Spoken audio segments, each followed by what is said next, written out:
The recording. Okay, see, an ad campaign actually starts with advertising research. Okay, because in advertising research, we actually understand what is the problem. Okay, you understand the problem-based learning method now, right? So, this is similar to that. Like in problem-based learning, what do? The first step is to write down the problem statement.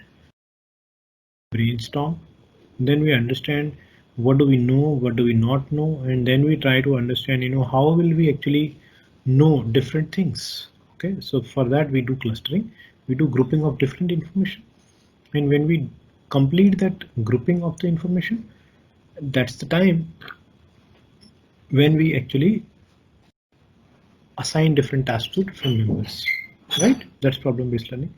Similarly, we do advertising research also. We first of all try to understand what is the problem. Okay, now in advertising, problems can be different. Okay, problem can be how to introduce my brand, how to fight with my competition.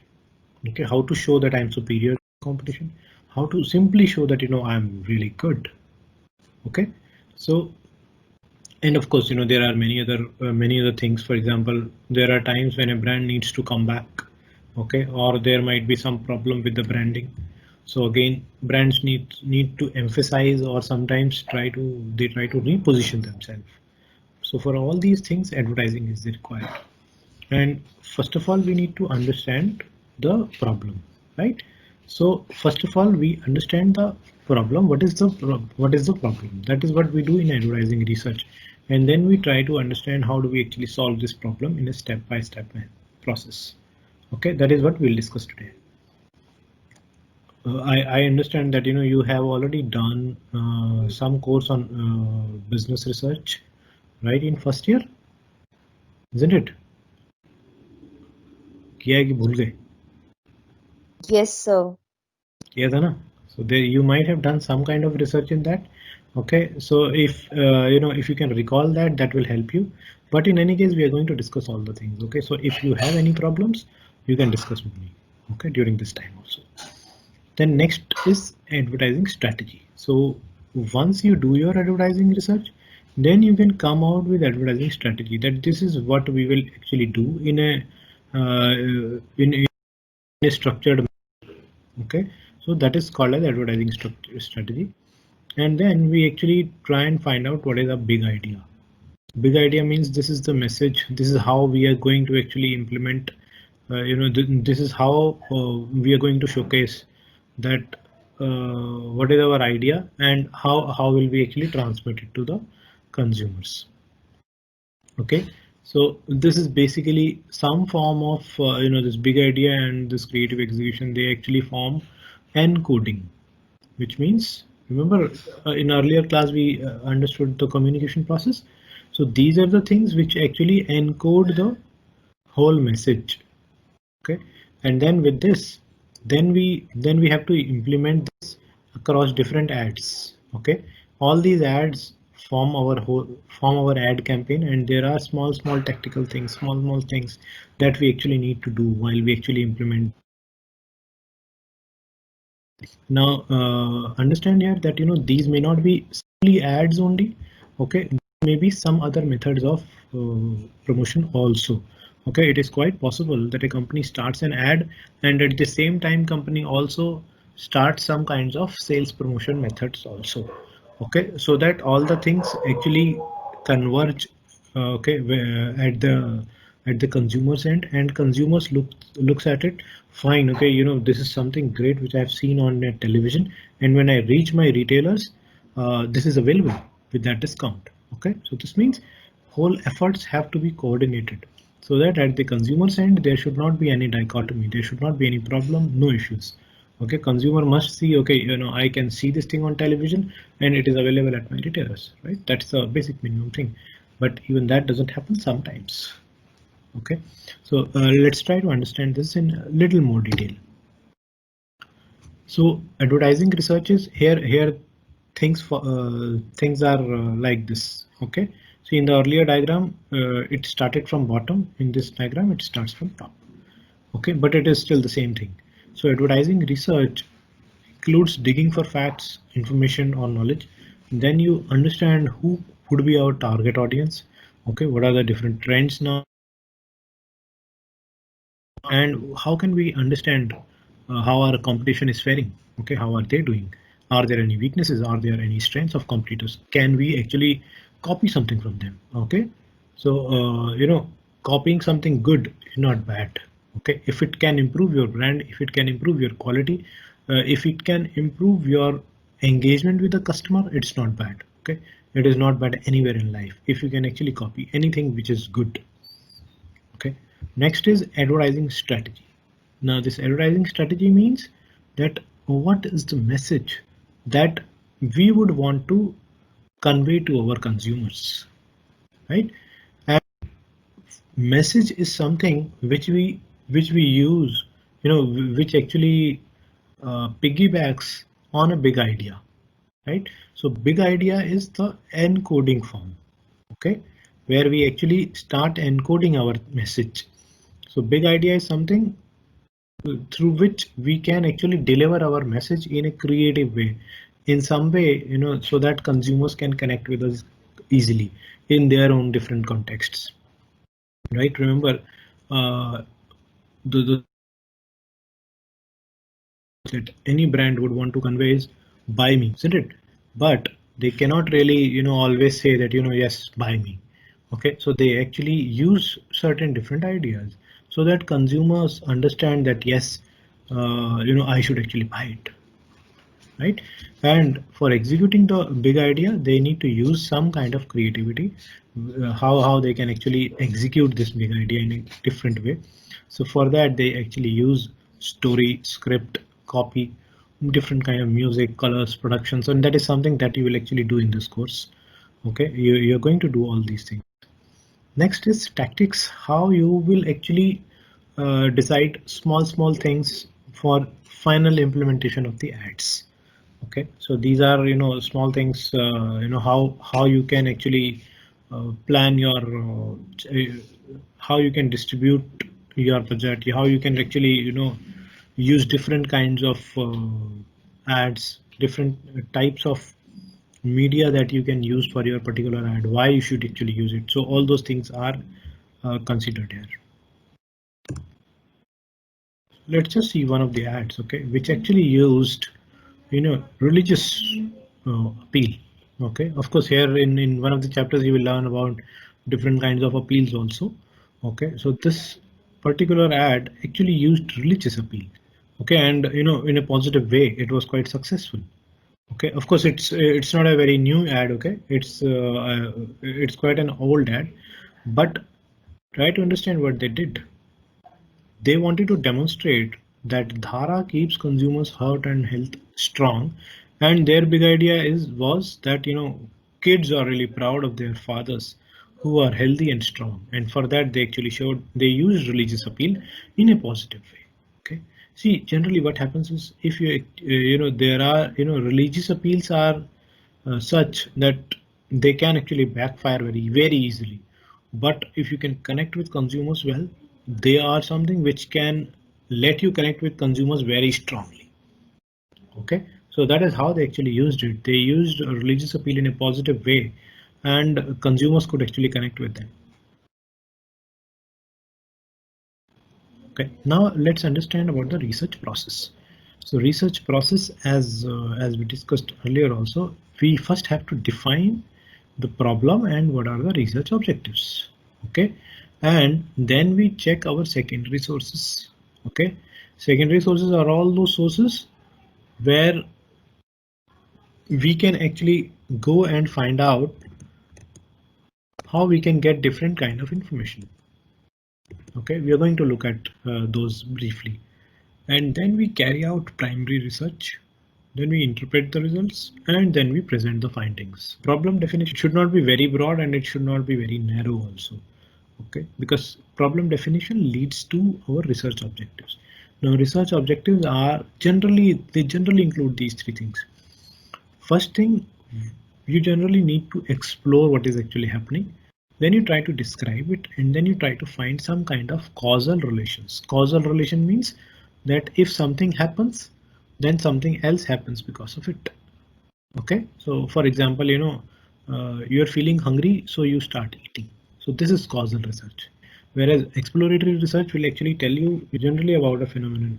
Sir, why can't it be narrow? Because if the problem is very specific, I think we can answer it. See, it should not be too narrow. Too narrow means that, if it is too narrow, probably it will not suffice our objectives. Let's say, if I want to introduce my brand, okay, and there, if I just say that, I just want to target one particular customer segment, because what will happen is that it will reduce our effectiveness, because we'll not be able to complete our whole objective. So that's why problem definition should not be too narrow also. But this doesn't mean that you should not be specific. You can be specific, but you need not be too narrow. Is that fine? Yes, sir. Okay, gradually these things will become more clear, okay, as we discuss different examples, okay, and wherever you have any doubts, you can ask. Exploratory research only tells about what are the things which might be important. Descriptive things actually tell about how much different things can be important. Okay, for example, in descriptive research, we see in exploratory research, we just understand that these are the different factors which may be important.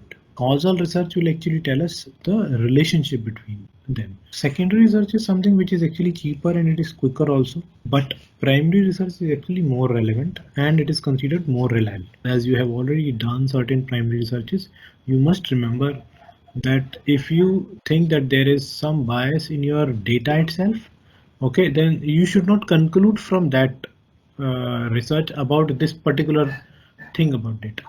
Okay, like in your researches you've seen that you have conducted researches amongst your own colleagues. Okay, then you should not conclude that this company targets this type of segment. Okay, that kind of conclusion is not right. Okay, you can conclude many other things, okay, which were not because of directly because of this selection bias. Selection bias is where the whole selection of the sample is biased and you are concluding something based on that bias. So in this chapter, if you read through, you will learn about different other biases also.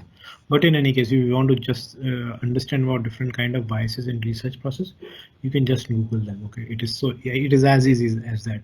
But unless you do it, you will not be able to understand that.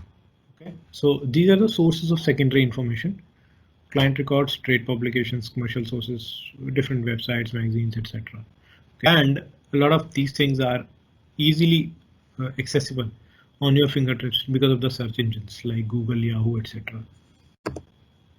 So these are the things which are important in primary research. First of all, what kind of approach should you take?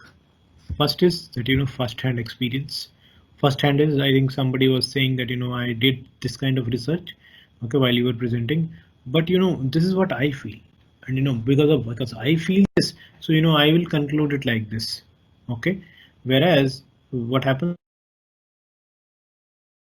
actually conducting a primary research, in that case you should not include your own experience, okay, as a result of your primary research. Okay, you can include it separately, that this is what I feel, this is what I found from secondary sources, and this is what I have found from primary research. That is fine. But if you include your own experience as a result of your primary research, then that is not right. Okay, is this fine? Clear? Sir, yes, sir. Sir, if a person has been collecting first-hand experience on himself, and we do the research, sir, then is it a primary source of data for us or secondary source? Like for example, Mr. Pradeep Bhandari, who came in the conference in our orientation, he has been going through villages and collecting the first-hand experiences of the people about politics and about their thoughts. And if we do the research from his data, so would it be the primary data or secondary data for us? So do you think that he will provide you all of his data? Not all, but sir, he can provide us with some insights. With some summary, right? Yes. Isn't it? So he will provide you some summary or he will provide you some results, isn't it, from his research? right? So when these are results from his research, then this becomes secondary research. Okay, if he provides you complete data, okay, whatever he has collected from those sources, then this and then you analyze this data, that becomes primary research. But if you're going to use his results, then this becomes secondary research. Is that fine? Yes, sir. Okay. Okay. So next is observation. Observation means you are simply observing people. Okay. So observation is different and survey is different. Survey is where you are actually asking people, you are collecting certain data from them. That is survey. Observation is where you are actually not interfering much. Okay. Slight interference is sometimes possible in observations also, but generally in observation we do not interfere with what the consumers are doing. We just observe them, we just sit there or stand there or try to understand what they are doing, and we note down, okay, that this is what the consumer is doing. Has actually looked at this thing, and now they are going to this particular store. This is how now they are interacting with the people. Okay, and this is how I feel. Probably this might be because of this. And sometimes you you add a survey along with observation.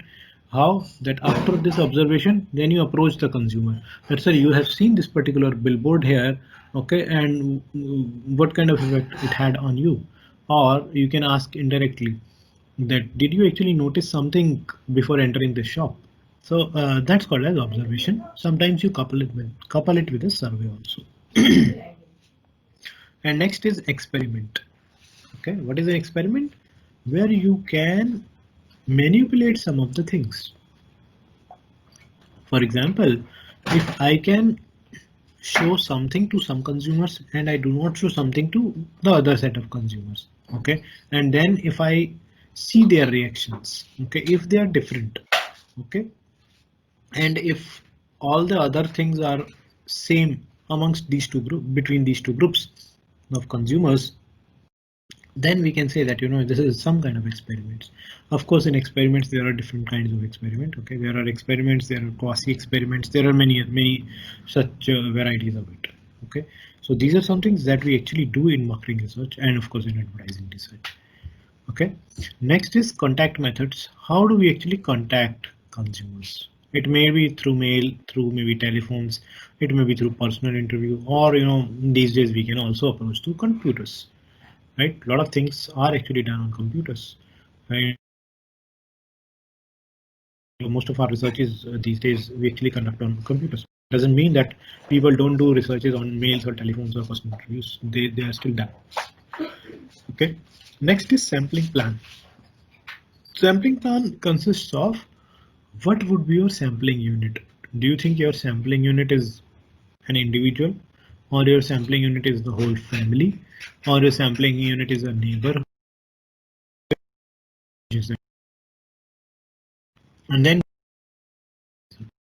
methods of sample size, that this is the sample size which is actually required for my research, and then you approach those many number of consumers, minimum, okay, at least these many consumers. And then there are different kind of sampling procedures. Okay, we'll breeze through these sampling procedures in today's class. Okay, just to revise your memory. Next is questionnaires. These are the next is the research instruments. So there are different kinds of instruments. For example, very commonly used thing is questionnaires. Okay, but questionnaires are not the only things which are used in primary research. Okay, you actually use different kind of psychological tools. A lot of research these days is actually used using different kind of mechanical devices through which you can actually get a lot of data from consumers. Many times you can generate data using these mechanical devices, and that's actually used in research. And again, depending on different context, these are very effective many times. Okay, so as we have discussed, first-hand experiences, that where we are actually doing ourselves, but here the important thing is that we should be beware of our generalizations. Okay, so that is why this is a little tricky thing. Okay, next is of course observations, which we have discussed. There are different methods to this, and surveys we can do through questionnaires and different other methods. Experiments, again, as we discussed, we expose different similar groups to different treatments. And this is how we can actually conclusively say that because of this intervention, this thing is happening. Okay, otherwise this might not be happening. Okay, those of you who actually do certain researches with me, they will probably be able to appreciate it better. Others also, if you try and read this, you can understand it very well. Okay, because some of your seniors have also done certain experimental researches with me, so those are the people who now appreciate these things very well. Next is different kind of contact methods. Okay, what are their strengths and their limitations? In any case, these are actually given in books. Okay, so you can actually look at it. Mails are generally very cost effective. Okay, and because consumers have a lot of time. Okay, so if I get a mail, if I have time and then I will respond to it, so I will respond to it at my own leisure. Okay, I'm not under compulsion कि इतना देर के अंदर भर के दे दो. Okay, interviewer is not there to actually say not there to actually emphasize on certain things. But with this strength, there is a limitation also, that if a question is not clear, then it becomes difficult. Okay, so that's the reason why there is low response rate in mail methods. Okay, and you actually cannot control over respond rate. What this means is that you don't know whether the respondent is filling it himself or herself, or 2-3 people collectively are actually filling the questionnaire. Okay, which actually pollutes the whole data.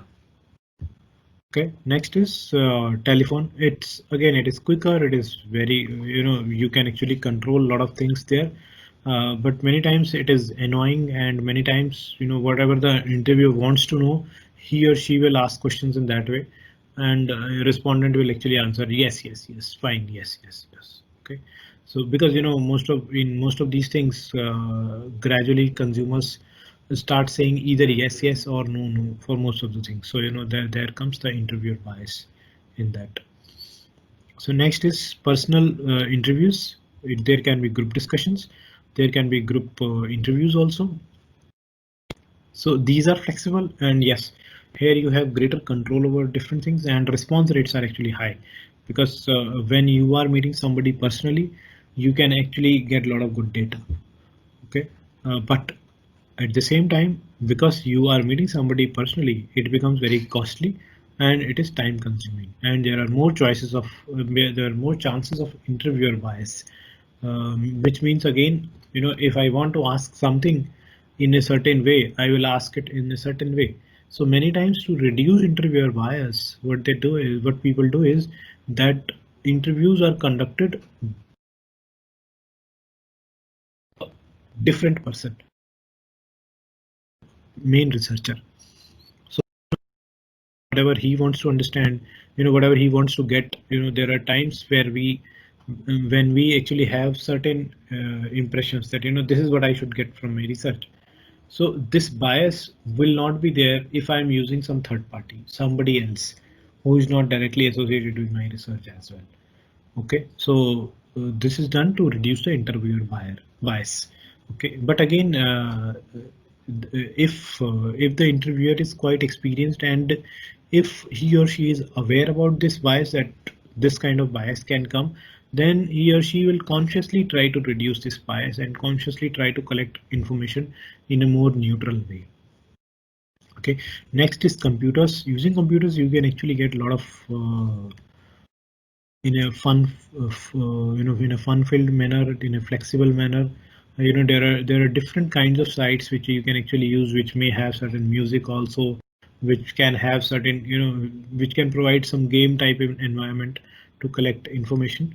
But yes, the limitation is that it cannot reach all kind of audience categories, because in primary research, the kind of sample also matters. Okay, so then that becomes a little difficult, because not all kind of samples can be reached through computers. There are people who are averse to use computers. So this is a quick question. Sir, it's for me also, it's the same personal interview, but I would also like to answer for online survey. So you said that about selection bias. Sure. So there is response No, bias no, we're also. not talking about selection bias, huh? We're talking about interviewer bias. Okay. So then it's personal interview only. So why? So because the while interaction they can influence the responses or answers. Fine. Okay. Yeah, I mean that's the reason. Okay, that's okay. Sir, I would like to make a point over here. This I This is tell me, me your name. Ambika, sir. Ambika, bolo Ambika. Sir, personal interview, yeah, the interview can have a biasness, but then for mail survey, telephone survey, and online survey, like I have a feeling that biasness can happen from the way the interviewer has framed the questions. Like they can be leading and misleading at the same time. So, yes, that's the point I wanted to make. Yes, certainly. So yes, yeah, I think that's a good addition.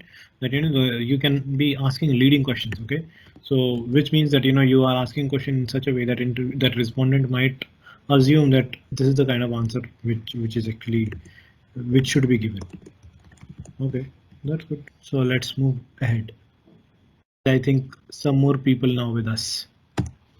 Okay, so next is sampling plan, means who should we actually survey, and then how many we should survey, and then how should we actually do this survey.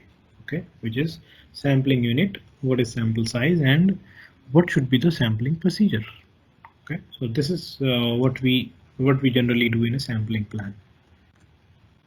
Okay, and of course different common sampling methods are to probability sampling and non-probability sampling, which is something which you have already done in different courses, I think, by now.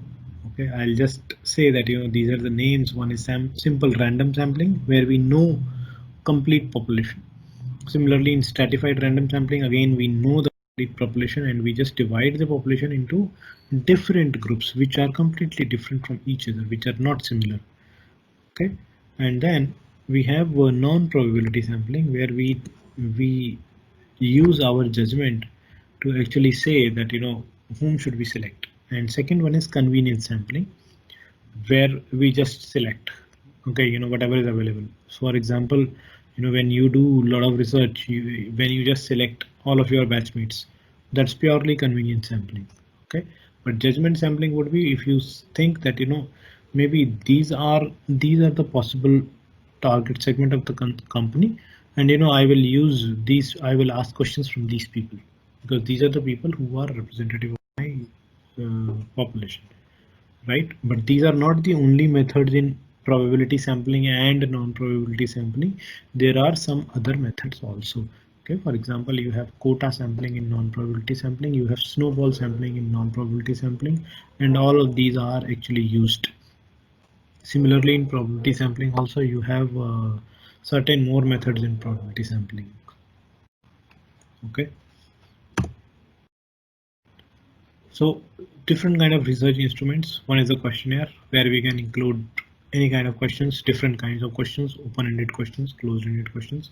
Then there are psychological tools also, okay, where you can actually use laddering, you can articulate different kinds of interviews. Okay, now what is laddering and all that, that is something that you can understand when you actually use these techniques. Okay, and of course there are different other instruments like Zoltman's methods, which is known as VET. Okay, and then you have different models which include the Walls method.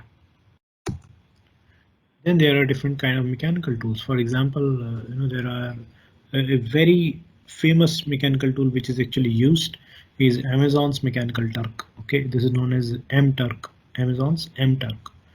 Okay, full form is Amazon's Mechanical Turk, which actually asks respondents to answer certain kinds of questions. Okay, and they respondents also.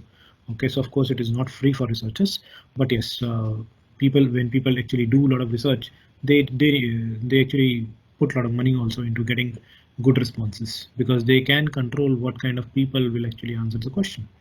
Okay, then there are different other methods where people actually can see what are the eye movements of consumers. Okay, so they actually observe their eyes and they say that, you know, on the website, this is where it was written and people are actually looking at this thing. So probably they are getting influenced by this while they're answering. Okay, so similarly, there are other things like audio meters, people meters. There are many such kind of scanners available. Okay, and then you interpret the results.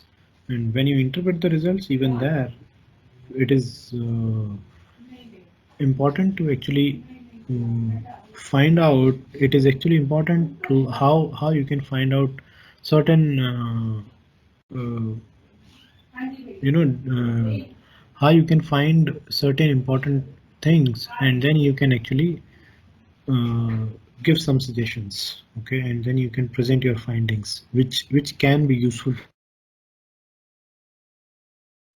And certainly at this point of time, careful that you should not pollute the whole data with your own personal experience.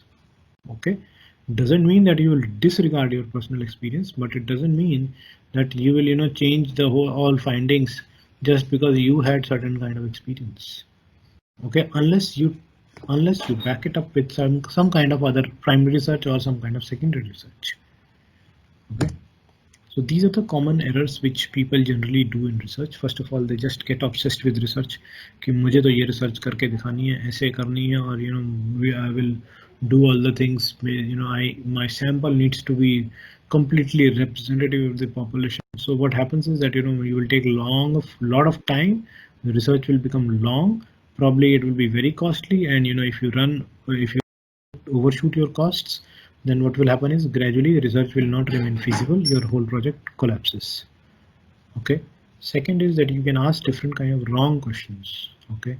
You can you know, when you actually ask certain questions, for example, you know, if especially in a personal interview, if you're asking age from a woman, it's a problematic thing. If you're asking salary from a person, you know, again, it's a problematic thing. People may not simply respond to it.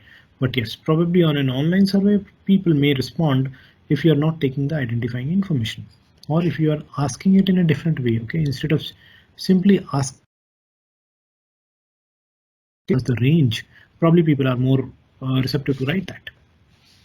Similarly, you know, many times, especially in personal interviews, when you just take answers at their face value, they are, you know, somebody saying yes, I use that, and the person doesn't even know about the product. Okay, but because the person doesn't want to, you know, seems somebody who somebody who is not knowledgeable about the product, so a person may just simply respond that yes, I always use that, yes, that's a very good product. And you know, if you just ask some more questions about the product, you will understand that the customer had not even heard about that product earlier. But you know, not to sound stupid, or you know, not to sound somebody who doesn't know about the product, consumer will say yes, I always use it, it's a very wonderful product. Okay, so again, in personal interviews, you need to understand that you cannot take all the answers at face value. Even for that matter, even in many questionnaires, many online surveys, also this thing can happen. It's quite possible. Okay, so you need to summarize this. Similarly, if you use the wrong research method, again, that's a problematic thing. You know, if you think that, you know, I can create wonderful online surveys, so you know, I will use online surveys for my research, it may not be right, because if in your research, if you have to do experiment, you cannot substitute experiment with an online survey.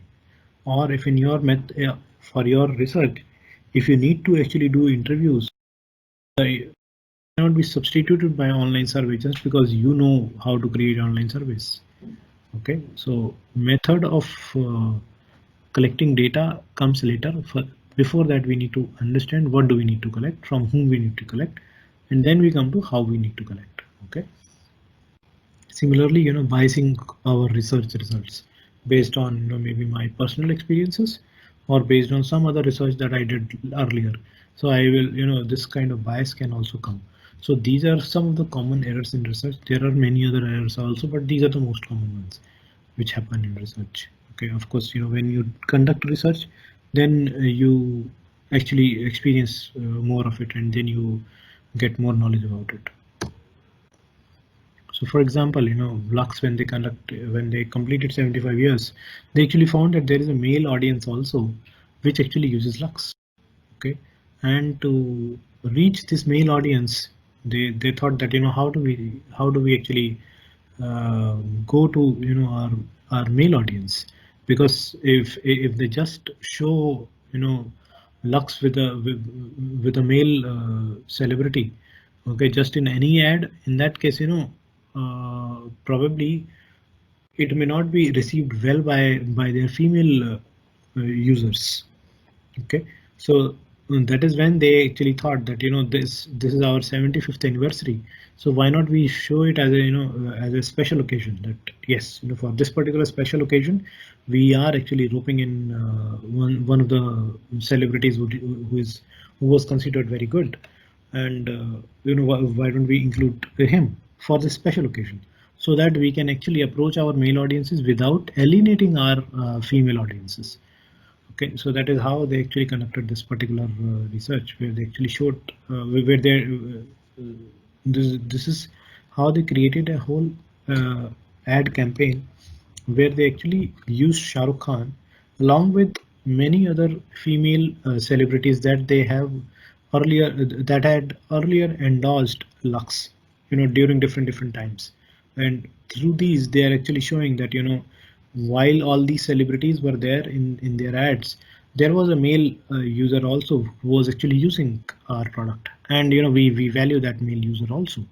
So that is what they were trying to show us.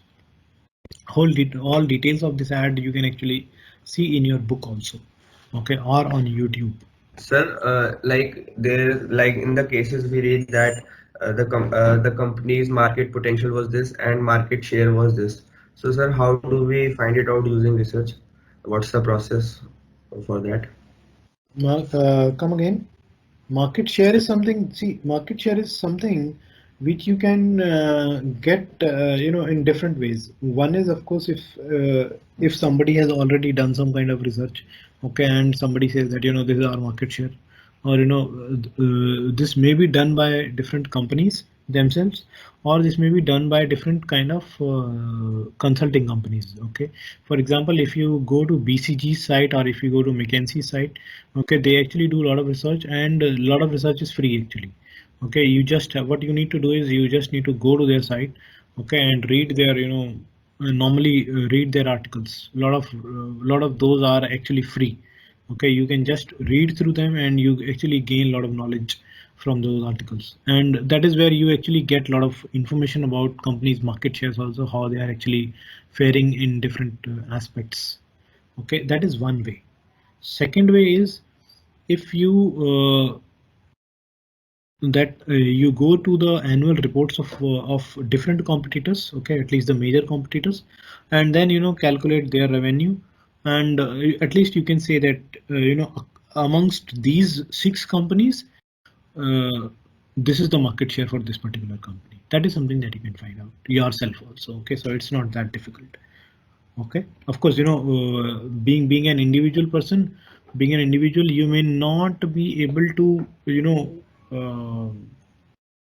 get complete data about all the companies which are actually operating.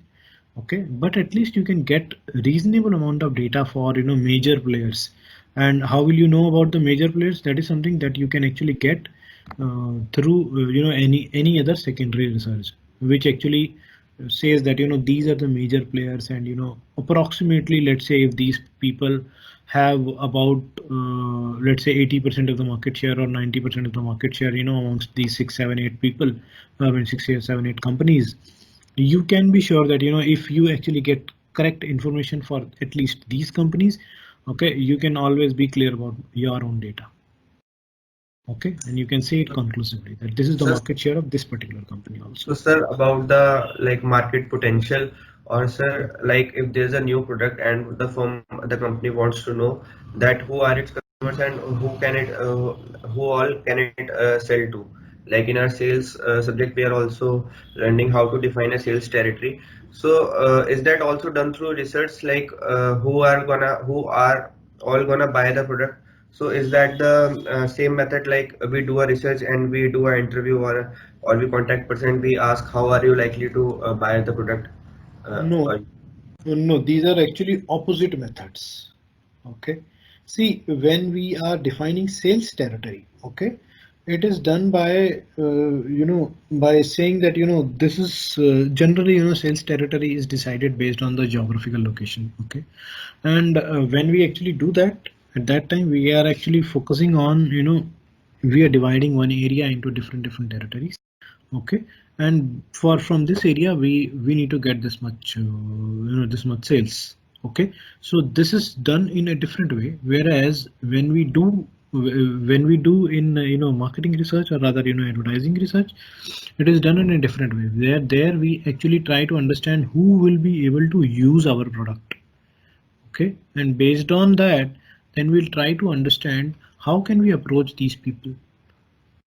Okay, see, in this aspect, marketing and sales are a little different.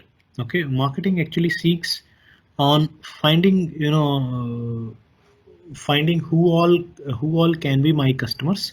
Okay, whereas when we actually go to sales per se, okay, specifically when we actually try and do our when we try to our sales targets, okay, that is where we do it in a little different way, because we also understand that in those cases we need to put a lot of pressure on salespeople. Otherwise salespeople will find 10 different ways, okay, 10 different genuine excuses to be not efficient, to be actually not really generating revenue for the company.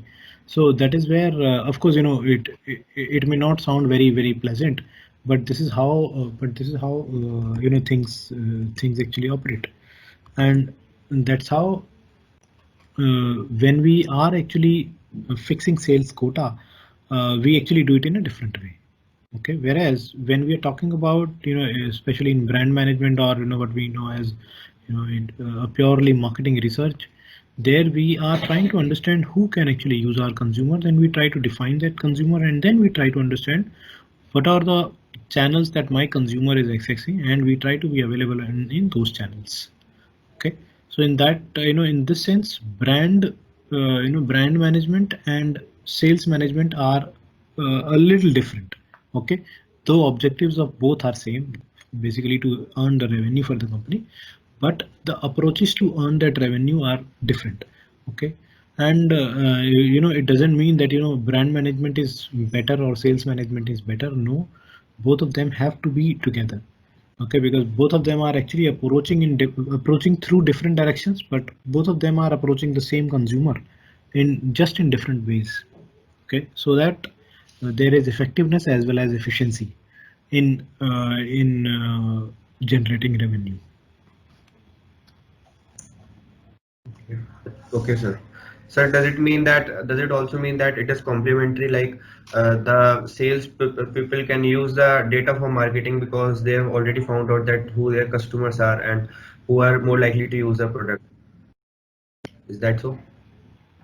Come again, I couldn't get one of the lines while you were Sir, saying. are both these methods complementary? Like for sales management, they can use the data from the marketing, brand management, or marketing research that we have done because they have already found out that who most likely the customers are likely to use the product. Yes. So in fact, generally in any company, salespeople and brand management people, they actually work together. Okay, but how they work is a little different. See, salespeople are the people who actually approach consumers. Brand management people are those who generally do not approach consumers. Okay, they do different kind of advertising research. They can approach different advertising agencies, or they can ask salespeople for certain data. Okay, they can ask salespeople for doing certain kind of research work. Okay, but generally brand management people will not really approach all the customers. Okay, they might be interested in reaching out to some of the customers purely for validating some of the research insights that they have found. Okay, so generally in any company, brand management people and sales management people, they all work in tandem, they work hand in hand. Okay, but with a different view. Okay, sir. Okay, is that fine? Yeah, Yes. you know, because this is something that I know from my practical experience. Okay, see, I have primarily worked into corporate sales. Okay, where you know, we used to have direct contact with the consumers, but I had a brand team. Okay, I had a brand management team. Okay, whom we can always approach, that, you know, this is what we are getting, what do you think? And, you know, sometimes they will approach us that, you know, this might be new trend. Okay, why don't you do something like this? Okay, and then we try and do something, and we try to find out from the consumers that, you know, whether it is right or wrong. So, you know, they used to give some feedback to us, we used to give some feedback to them, because, you know, our common objective is to earn revenue for the company, right? Maybe from different segments of the market. That's why this is how we used to interact with brand management people. Okay. Okay. Thank you, sir. Okay, thank you. Bye bye. Take care. So that's all for today. Thank you, sir. Thank you, You're sir. welcome. You're welcome. All welcome. Take care. In next class, we will do this presentation for PBL 2 and 3. Okay.